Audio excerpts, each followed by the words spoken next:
Chemical hair டைக்கு bye சொல்லிட்டு natural hair டைக்கு ஹை சொல்லுங்க. அமோனியா சல்ஃபேட் பிபிடி இல்லாமல் தயாரிக்கப்பட்ட ஜிகே நேச்சுரல்ஸோட natural black hair dye. Annamalai தொண்டர்களின் தலைவராக எமர்ஜ் ஆயிட்டார், வாக்காளர்களின் தலைவராக எமர்ஜ் ஆயிட்டார். 18 விழுக்காடு வாக்குல 11.4 தாமரையின் வாக்குகள், அந்த வாக்குகளுக்கு தலைவராட்டு அண்ணாமலை உருவாயிட்டார். அண்ணாமலை தாக்கம் தேர்தலில் பெரிய அளவில் இருக்கும். கருத்து கணிப்பாளர்கள் இவர்கள் எல்லாம் அண்ணாமலையை குறை மதிப்பீடு பண்றாங்க. 3.7 எடுத்த பாஜக 11.4 தாமரையில் எடுத்திருக்காங்க. 11.4க்கு உரிய சீட்டை எடப்பாடி கிட்ட வேணுங்கிறது தான் அண்ணாமலையோட அரசியல். அதை ஓப்பனா பண்ணாம இன்னொரு விதத்துல இந்த குழுவில இருந்து விலகி பண்றாரு. அண்ணாமலை ஏன் எப்படி மோடி கிட்ட சொல்றாருன்னா, அண்ணாமலையோட நோக்கமும் பலத்துக்குரிய சீட்டு. தமிழிசை, எல்முருகன் இவங்கள மாதிரி 5 எம்பி சீட்டு 20 எம்எல்ஏ சீட்டு கதெல்லாம் இனிமேல் நடக்கக்கூடாது. ஸோ அண்ணாமலையோட இந்த போராட்டம்ங்கிறது எடப்பாடி பழனிசாமிக்கு எதிராக, பெரிய கவுண்டருக்கு எதிராக தான் சின்ன கவுண்டர் அந்த போராட்டம் நடத்துறாரு. இன்னைக்கு இவ்வளவு செய்து ஒரு 50-60 சீட்டு வாங்கலைன்னா 29ல் மோடியை டிச் பண்ணிடுவார், 24ல் டிச் பண்ண மாதிரி எடப்பாடி பழனிசாமி. இதற்கு தான் எங்கள் ஆர்டி டீம் போராடுது, அண்ணாமலை போராடுறாரு. மோடியை யாரும் 29ல் டிச் பண்ணாத அளவுக்கு செக் அடிக்கணும். இதுதான் அண்ணாமலைக்கு நோக்கம். அதனால தான் அவர் விளையாடுறாரு. கண்டிப்பா அதுதான், மோடிக்காக தான் இருக்கிறார், வேற எதுவுமே இல்லை.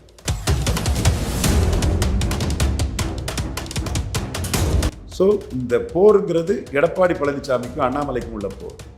அதிமுகவை அப்படியே கைப்பற்றி மிதுன் பழனிசாமி கையில் கொடுக்கணுங்கிற எடப்பாடி பழனிசாமியின் நோக்கத்துக்கு அண்ணாமலை அதிமுக பலகீனப்படுத்தி விடுவாருங்கிற அந்த அடிப்படையில் வரக்கூடிய ஒரு வார் தான் இது.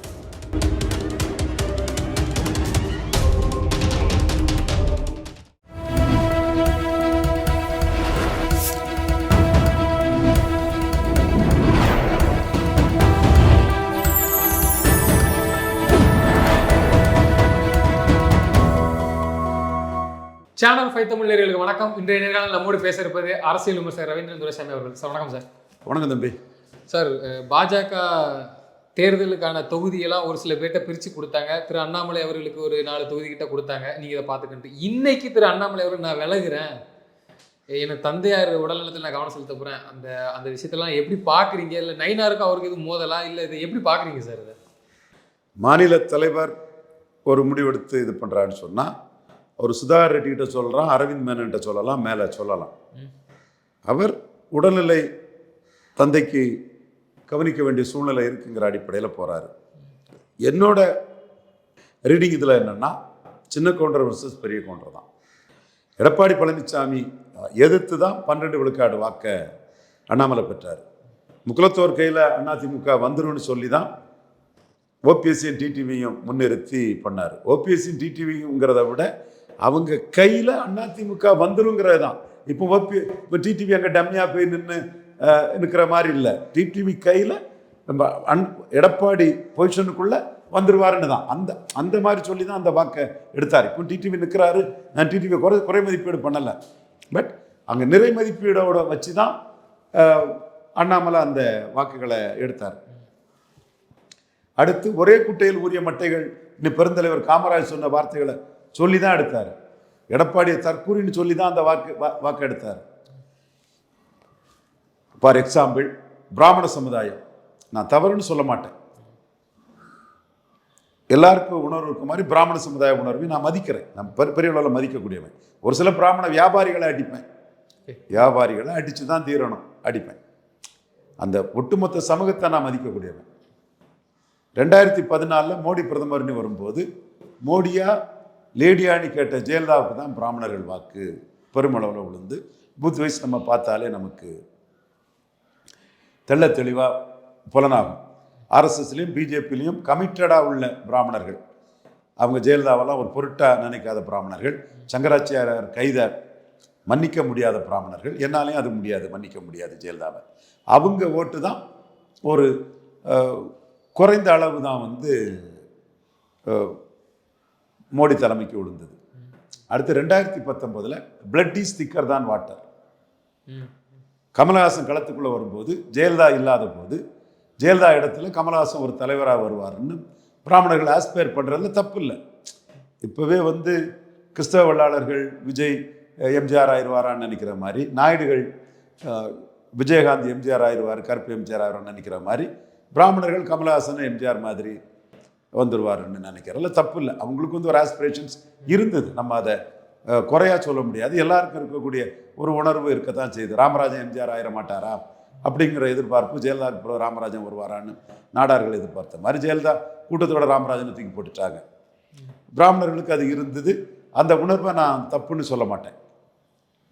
அந்த உணர்வின் அடிப்படையில் வந்து பிராமண சமுதாயம் டி நகர் மயிலாப்பூர்லலாம் 15 விழுக்காடு வாக்கு வந்து அந்த செக்மெண்ட்டுக்குள்ள மக்களவையிலே கமலஹாசன் தலைமையான மக்கள் நீதி மையத்துக்கு விழுந்தது. அவங்க மோடி தலைமைக்கு போடலை. 14 மோடி தலைமைக்கு போடாத பிராமணர்கள், 19 மோடி தலைமைக்கு போடாத பிராமணர்கள் 24 3வது முறை மோடி பிரதமராக வரும்போது மோடி தலைமைக்கு போட்டாங்கன்னா, அண்ணாமலை எடுத்து வைத்த இஷ்யூஸ், அண்ணாமலை வாராது வந்த மாமணி போல் திராவிட கட்சிகளை அகற்றி ஒரு தேசிய சக்தி, ஒரு இந்துத்துவ சக்தி எமர்ஜாயி லீடர் ஆயிரும்னு நினைச்சாங்க. காமராஜ் ராஜாஜிலேயே 3 பிராமணர்ல 2 பிராமணர்கள் காமராஜுக்கு தான் போட்டாங்க. இந்த திராவிட இயக்கக்காரங்க ஏதோ ராஜாஜி பின்னாடி தான் காமராஜ் பிராமணர்கள் இருந்த மாதிரி ஒரு பொய்யான கட்டுக்கதையை பண்ணிட்டான். ராஜாஜி பின்னாடி மற்ற சம்பவங்களும் இருந்தாங்க, 7.8 விழுக்காடு எடுத்தாங்க. பட் பிராமணர்கள் வந்து பெருமளவு வந்து காமராஜ் பின்னாடி தான் இருந்தாங்க. அதே மாதிரி பிராமண சமுதாயம் அண்ணாமலையோட ஒரே குட்டையில் ஊறிய மட்டைகள்ங்கிற திமுகவை அண்ணா திமுகவை அடித்து திமுக வேண்டாம் அண்ணா திமுக வேண்டாம் என்ற கருத்தை ஏற்றுக்கிட்டு தான் மோடி பிரதமருங்கிற அந்த புள்ளிக்குள்ள 2024 நகர்ந்தாங்க. நான் ரங்கராஜ் பாண்டே உட்கார சொல்லுங்க, அல்லது ரங்கராஜ் பாண்டே கில்லிங் இன் சைலன்ஸ் பண்ணாம இதுல ஒரு ஒரு வீடியோ போட சொல்லுங்க. 14 போடல பிராமணர்கள் மோடி தலைமைக்கு, 19 போடல பிராமணர்கள் கமலஹாசன் தலைமைக்கு போட்டாங்க. தப்புன்னு நான் சொல்ல வரல, அவங்க உணர்வு. அதே மாதிரி 24 பிராமணர்கள் மோடி தலைமைக்கு போடுறதுக்கு காரணம் அண்ணாமலையோட கடுமையான உழைப்பும், அண்ணாமலையை ஒரு லீடரா பார்த்தாங்க. இங்க தேசிய சக்திகளின் லீடர் வந்து பெருந்தலைவர் காமராஜர், நெஹ்ருவை எதிர்த்து பவர் பொலிட்டிக்ஸ் பண்ணவர், நெஹ்ருக்கு ஆதரவா நின்று பவர் பொலிட்டிக்ஸ் பண்ணவர், காந்தியை எதிர்த்து பவர் பொலிட்டிக்ஸ் பண்ணி மன்னிப்பு கேட்க வச்சவர், ராஜாஜிக்கு ஆதரவாக காந்தி இருக்கும்போது தமிழ்நாடு காங்கிரஸ்னா காமராஜ் தான் நிரூபித்தவர்.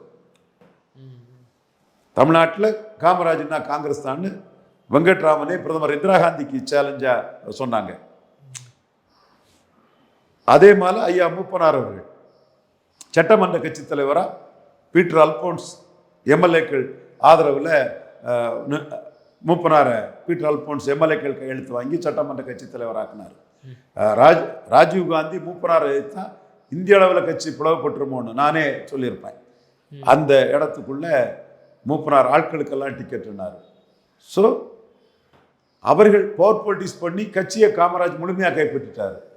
மூப்பனார் ஒரு பாதிக்கு மேலே கைப்பற்றி, அவருக்கு எதிராக வாழப்பாடியெல்லாம் இருந்தாலும் கூட பெருமளவில் கைப்பற்றி இருந்தார். தேசிய சக்திகளின் சூழல் இதுதான். ஆனால் அண்ணாமலை தொண்டர்களின் தலைவராக எமர்ஜ் ஆயிட்டார், வாக்காளர்களின் தலைவராக எமர்ஜ் ஆயிட்டார். 18 விழுக்காடு வாக்குல 11.4 தாமரையின் வாக்குகள், அந்த வாக்குகளுக்கு தலைவராட்டு அண்ணாமலை உருவாயிட்டார். தாக்கம் இருக்குங்கிறீங்களா? இப்போ பெரிய அளவில் இருக்கும் அண்ணாமலை தாக்கம், தேர்தலில் பெரிய அளவில் இருக்கும். கருத்து கணிப்பாளர்கள் அவர்கள் இவர்களெல்லாம் அண்ணாமலையை குறை மதிப்பீடு பண்றாங்க. நான் தரவுகளின் அடிப்படையில் அண்ணாமலையின் தாக்கத்தை சொல்றேன். 2019ஆம் ஆண்டு மக்களவையில் பாஜக பெற்றது 3.7 விழுக்காடு வாக்கு.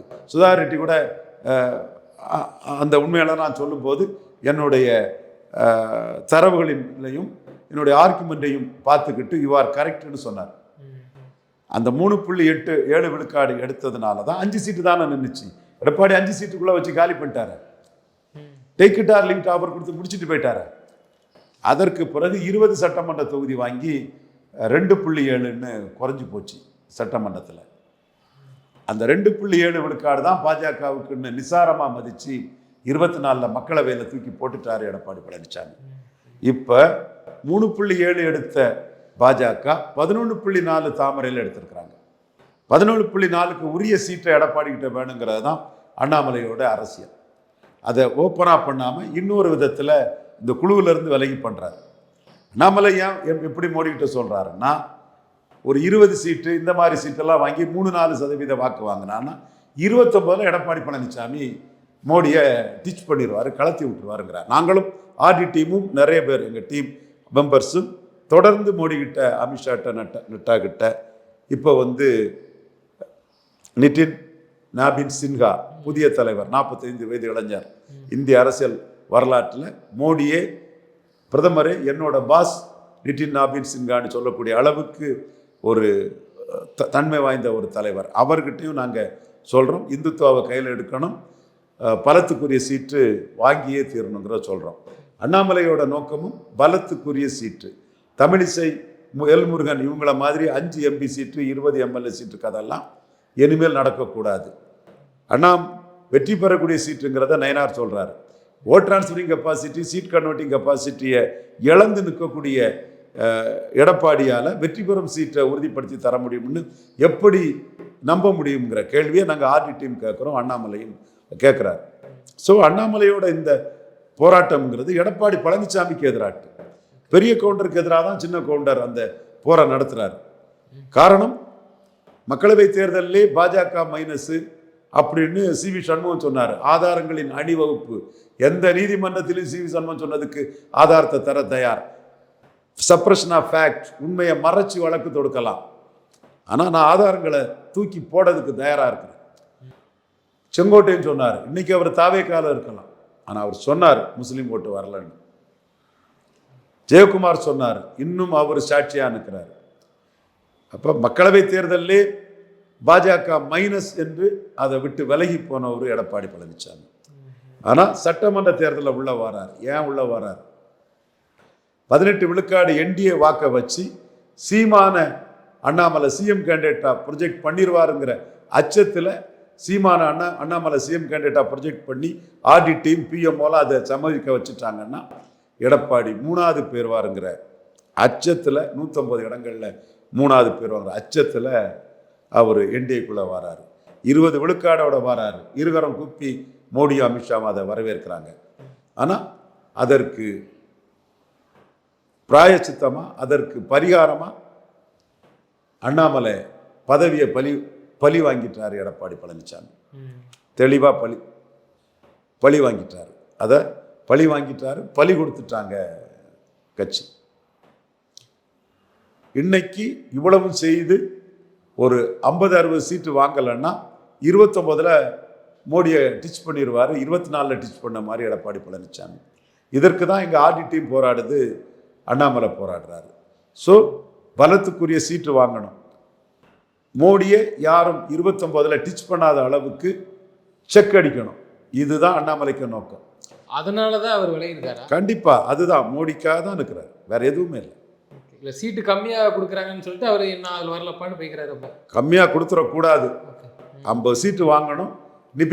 நிதின் நாபின் சின்ஹா நேஷனல் பிரசிடென்ட் சொல்கிற மாதிரி இந்துத்துவா மையமாக வச்சு அந்த களத்தை காணணும். இந்துத்துவா மையமாக வச்சு களம் கண்டு பாஜக 50 சீட்டுக்கு மேலே வாங்கினாதான் 29 எடப்பாடி பழனிசாமி பாஜகவை டிச் பண்ணாமல் இருப்பார். அதாவது 24 பாடத்தை மீண்டும் படித்து கொடுத்துருவார். கட்சிக்குள்ளே ஒரு சில புகைச்சல் நயினாருக்கும் அண்ணாமலைக்கு இருக்குன்னு சொல்லி கூட அந்த இன்னைக்கு தகவல் வருது, நியூஸ்லேயே போடுறாங்க, அப்படிதான் போடுறாங்க. அதனால தான் இவர் விலகுறாரு, அப்படி ஒரு பார்வை இருக்கு. அது எந்த அளவுக்கு உண்மை சார்? ஏன்னா எடப்பாடியோட டீப்பானவர் தான் திரு நயினார் நாகேந்திரன். அவருக்கு அங்கிருந்து வந்ததுனால நயினார் அண்ணாமலை மோதல்னு இந்த முதல்ல நான் சுருக்க விரும்பல. அண்ணாமலை ஒரு சிஎம் கேண்டிடேட்டா மெட்டீரியல், மிகப்பெரிய திறமசாலி. அவர் ஆரம்பத்தில் என்டிஏ சிஎம் கேண்டிடேட்டாக வர்றதுக்குள்ள வாய்ப்புகளை தான் பார்த்தார். ஆஃப் லேட் அது சரியாக வராதுங்கிற ஒரு சூழ்நிலையை அவருடைய அரசியல் எதிரிகள் உருவாக்கிட்டாங்க. எடப்பாடியும் விஜயும் சேர்ந்தா பாஜக தெருவில் போயிடும், எடப்பாடியும் விஜயும் சேர்ந்தா பாஜக தெருவில் போயிடும், எடப்பாடி விஜயை சேர்த்துக்கிட்டு பாஜகவை காலி பண்ணிடுவார். இந்த வார்த்தைகள் தான் அனைத்து பாஜக தலைவர்களும் டெல்லியில் தங்கள் குரலை மேலே தெரிவித்தாங்க. மோடியே அதில் ரொம்ப நம்ம பாஜகவுக்கு இப்படி ஒரு மைனஸு பலம் நிரூபிக்காத ஒரு கட்சியால் இருக்கான்னு யோசிக்க ஆரம்பிச்சிட்டார். அந்த கட்டத்துக்குள்ள அப்படி ஒன்று நடந்து பாஜக தெருவில் போயிடக்கூடாதுங்கிற பிற பாஜக தலைவர்களின் கருத்தை ஏற்று தான் எடப்பாடியை உள்ளே கொண்டு வராங்க, அண்ணாமலையை மாற்றுறாங்க. ஸோ இந்த போருங்கிறது எடப்பாடி பழனிசாமிக்கும் அண்ணாமலைக்கும் உள்ள போர். பெரிய கவுண்டருக்கும் சின்ன கவுண்டருக்கும் உள்ள போர். அதிமுகவை அப்படியே கைப்பற்றி மிதுன் பழனிசாமி கையில் கொடுக்கணுங்கிற எடப்பாடி பழனிசாமியின் நோக்கத்துக்கு அண்ணாமலை அதிமுக பலகீனப்படுத்தி விடுவாருங்கிற அந்த அடிப்படையில் வரக்கூடிய ஒரு வார் தான் இது. அதில் தன்னோட ஒரு நகர்வா தன்னுடைய தந்தையின் உடல்நிலையை காரணமாக சொல்லி அண்ணாமலை இதுக்குள்ள இருந்து வெளியேறார். இதை சுருக்கி பார்க்கக்கூடியவங்க நயினாரோட நிச்சயம் சுருக்குறாங்க, பாஜக கட்சிக்குள்ளே வச்சு சுருக்குறாங்க. இது கட்சியும் தாண்டிய ஒரு வைடர் சண்டை. இல்லை, பல பேர் வந்து அண்ணாமலை மாநில தலைவராக இருந்து தூக்கப்பட்டதுக்கு அப்புறமும் கருத்து கணிப்புங்கிற பேரில் நீங்களே சொல்லியிருந்தீங்க. பல பேர் சொல்கிறாங்க இதெல்லாம் வந்து நல்லா ஜெல்லாயிரும், இனிமேல் தான் பாஜக அதிமுக நல்ல ஒரு ஜெல்லாகி அழகாக ஒரு தேர்தலை சந்திப்பாங்க, இதுக்கு இத்தனை % உண்டு அப்படிலாம் பேசுகிறாங்களா? இப்போ அண்ணாமலை இல்லாத ஒரு தாக்கமும் இதில் இருக்குங்கிறீங்க, நீங்கள் கண்டிப்பாக இருக்குங்கிறீங்க. இவர்கள் பேச்செல்லாம் நம்ம மாறுமா சார்? எப்படிங்க அது ஜெல்லாகும்? எடப்பாடியை பலகீனப்படுத்தி தானங்க சீமான் வளர்ந்துட்டு இருக்கிறாரு. இந்த கருத்து கணிப்பு நினைச்சவன் எவனாவது எடப்பாடியை பலகீனப்படுத்தி அவன் டிவிலையோ எதுலையாவது எடப்பாடியை பலகீனப்படுத்தி ஜெயலலிதா இருக்கும்போது 1 விழுக்காடு எடுத்த சீமான் எடப்பாடியை பலகீனப்படுத்தி தான் 8 விழுக்காடு வந்திருக்காருன்னு வெப் டிவி நடத்துறாரு ரங்கராஜ் பாண்டே சொல்லியிருக்கிறாரா? சொல்லிக்கிட்டு ரங்கராஜ் பாண்டே சொன்னா ரங்கராஜ் பாண்டே நேர்மையானவர், உறுதியானவர், உண்மையானவர். இதை சொல்லாம சொல்லிட்டு இருந்தாருன்னா இஸ் இன்டெலிஜென்ட் டிஸ்ஆனஸ்ட். எல்லா பிராமணர்களும் என்ன கும்பிடுறான். அன்னைக்கு சுந்தரராஜன் திருவான்மையூர்ல இருந்து ஒரு பிராமணர் சொன்னாங்க, பாண்டையெல்லாம் ரொம்ப நடுநிலை தவறி இருக்கிறார், நீங்க தான் நடுநிலையோட இருக்கிறீங்க, தெளிவா சொல்றீங்க, அன்டெஸ்டட் நாட் ப்ரூவ்டுன்னு விஜய் சொன்னீங்க, வேண்டிய 18 விழுக்காடு ஓட்டு எடப்பாடிக்கும் எதிரானதான்னு சொல்றீங்க, நியாயமா நாணயமா சொல்றீங்கன்னு பிராமணர்களே என்ன கொண்டாடுறான். வியாபார பிராமண ரங்கராஜ் பாண்டேயே பிராமணர்களே இன்னைக்கு ஏற்றுக்கிட தயாரா இல்லை. நீ நேர்மையான பிராமணம்னா ரங்கராஜ் பாண்டே, ஜாதியை சொல்லலை, நேர்மையான பத்திரிகையாளர்னா சீமான் ஜெயலலிதா இருக்கும்போது 1 விழுக்காடு தான் எடுத்தாப்புல. வீரப்பன் கொள்ளக்காரம்னா கருணாநிதிக்கும் ஜெயலலிதாவுக்கு என்ன பேருன்னு கேட்டாப்புல. ஆனால் 1 விழுக்காடு தான் வந்து எடுத்தாப்புல, 1.1. நீங்கள் 8.2 வந்திருக்காருன்னா எடப்பாடிக்கு ஈர்ப்பு சக்தி இல்லை, எடப்பாடி நம்பகத்தன்மையற்றவர், எடப்பாடி கிராப்பர்னு அதிமுக ஓட்டு தான் சீமான்ட்ட வந்திருக்கு. அதுவும் ஜெயலலிதாவை கடுமையாக 2 பேர் கடையில் அது சொல்லாண்டாம்.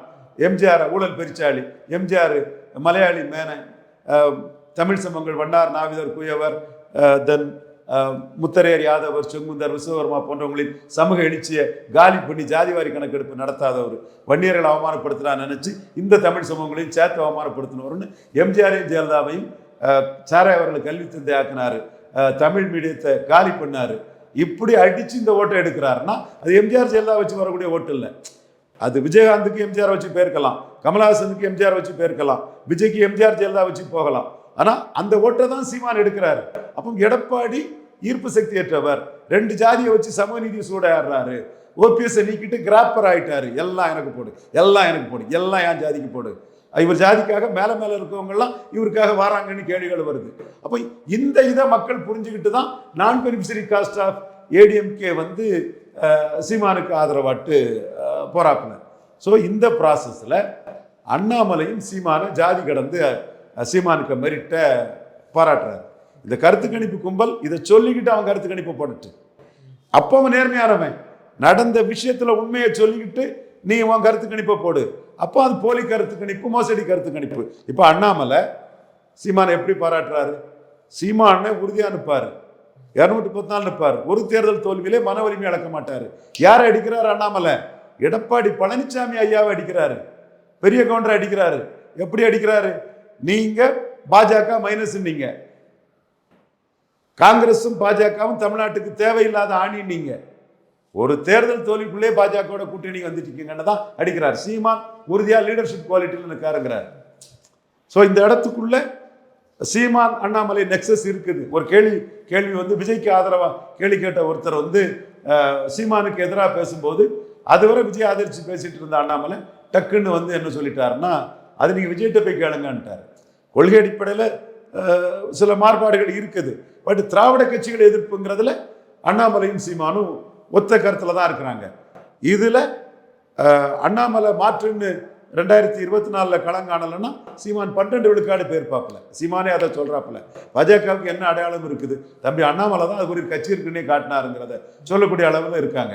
மற்ற தலைவர்களும் எந்த அடையாளமும் வேண்டாம், ஒரு தங்களுக்கு 4 சீட்டு கிடைச்சா போதும், ஒரு 2-3% ஓட்டு உள்ள கட்சியாக போனாலும் போதுன்னு மற்ற தலைவர்கள்லாம் நிற்கிறாங்க.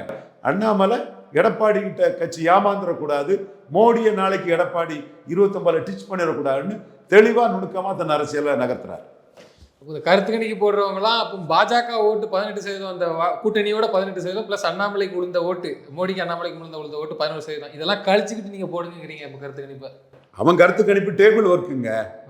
நீ கருத்து கணிப்பு பண்றவன் நேர்மையானவன் நடுநிலையானவனா இருந்தா இப்படி ஒரு கருத்து இருக்குது. எங்க அண்ணன் ரவீந்திரன் துரைசாமி சொல்றான், 1 விழுக்காடு இருந்த சீமான் எடப்பாடியை பலகீனப்படுத்தி தான் 8 விழுக்காடுகிட்ட வந்துட்டாரு, 8.22 வந்துட்டாரு. இதுல சீமானுக்கு அரசியல் ஸ்டாலினை ஸ்ட்ரெங்தன் பண்ணுது.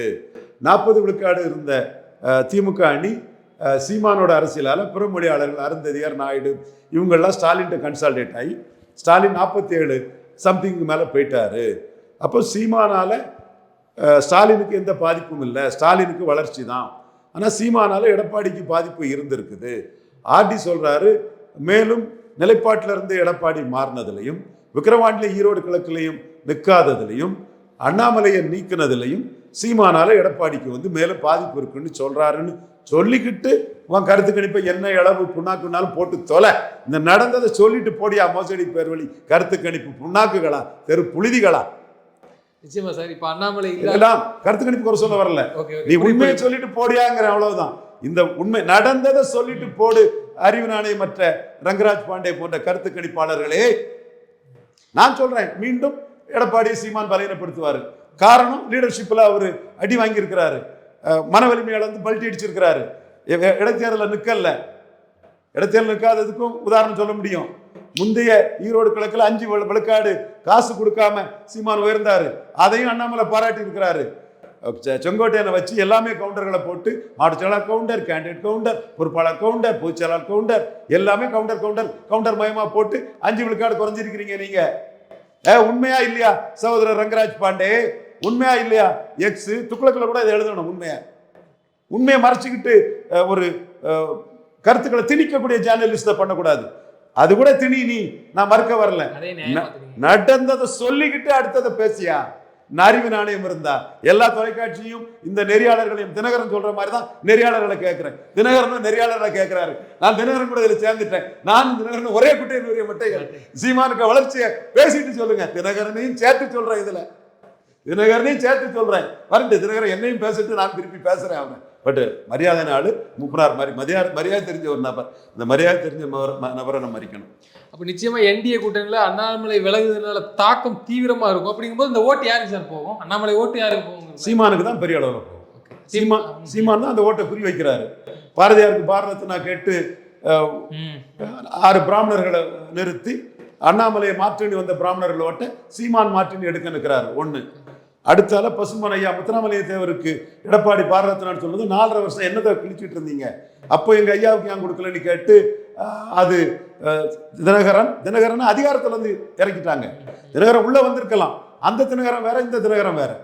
ஓபிஎஸ் இரட்டை தலைமை மீண்டும் கையெழுத்து போட உரிமை கொடுத்தா அது மரியாதை. சசிகலாமையா 10.5 இதுக்கெல்லாம் நீங்க காம்பன்சேட் பண்ண எங்க ஐயாவுக்கு பாரதத்தினான்னு கேட்குறீங்க. ஆனால் உண்மையிலே உங்களுக்கு அக்கறை இருந்துன்னா 4 வருஷத்துக்கு கொடுத்துருக்கலாமேன்னு சொல்லி 4 வருஷம் ஆண்ட போது கொடுத்துருக்கலாமேன்னு முக்குலத்தோர எடப்பாடிக்கு எதிராக திருப்புற அரசியலை சீமான் பண்றாரு. அவர் தான் சசிகலா பரப்பனாக்கிற சிறைச்சாலை கொல்ல சதின்னு கூட தினகரன் தானே சொன்னாரு. அப்போ அந்த ஓட்டை அவர் குறி வைக்கிறாரு. ஒரே குட்டையில் ஊறிய மட்டைகள்னு இந்த நாடார்கள் வாக்க காமராஜ் சொன்னதை வச்சு எடப்பாடிக்கு எதிராக அதை குறி வைக்கிறாரு. மரிய ஜெனிஃபர் கன்னியாகுமரி கேண்டிடேட், அவங்களே சொல்றாங்க சில மீனவர் பகுதிகளில் விஜய்க்கு ஆதரவு இருக்கு. இந்த நாடார்கள் மோடி பிரதமர்னு அண்ணாமலைக்காக ஓட்டு போட்டவங்கலாம் சீமான் அண்ணனுக்கு தான் வராரு, அண்ணன் தான் கரெக்டாக நம்ம இஷ்யூஸில் நிற்கிறாருன்னு இஷ்யூ பேஸ்டாக வர்றாருங்கிறது அவங்க சொல்றாங்க. யாதவர்கள் ஓட்டை ஆடு மாடு மேய்த்தல் அரசியல் தொழில் தடையை மீறி ஆடு மாடு மேய்ப்பண்ணு அதை குறி வச்சு சீமான் போறாரு. ஸோ அந்த 18 விழுக்காடு வாக்கும் எடப்பாடியும் ஏற்றுக்கிடாத வாக்குன்னு சீமான் அதை குறி வச்சு போறாரு. இதுதான் உண்மை நிலைமை. இதை ரங்கராஜ் பாண்டே மறைக்கிறாரு. முழு பூசணிக்காயை சோத்துல மறைக்கிறார் ரங்கராஜ் பாண்டே. முழு பூசணிக்காயை தம்பி ரங்கராஜ் பாண்டே சோத்துல மறைக்கிறார். நிச்சயமா சார். தொடர்ந்து தங்களது கருத்துக்களை பண்ணமைக்கு நன்றி. நன்றி.